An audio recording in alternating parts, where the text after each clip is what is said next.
Hi everyone, welcome to PC Error Detective.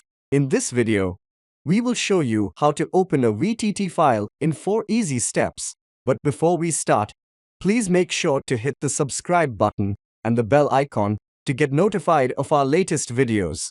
Now, let's get started. Step 1. Locate the VTT file on your computer. It might be in your download folder or on your desktop. Step 2. Double-click on the file, and a window will pop up asking you how do you want to open this file. This window shows you the apps that can open the file. Step 3. Click More Apps and scroll down until you see Notepad. Click on it and then click OK.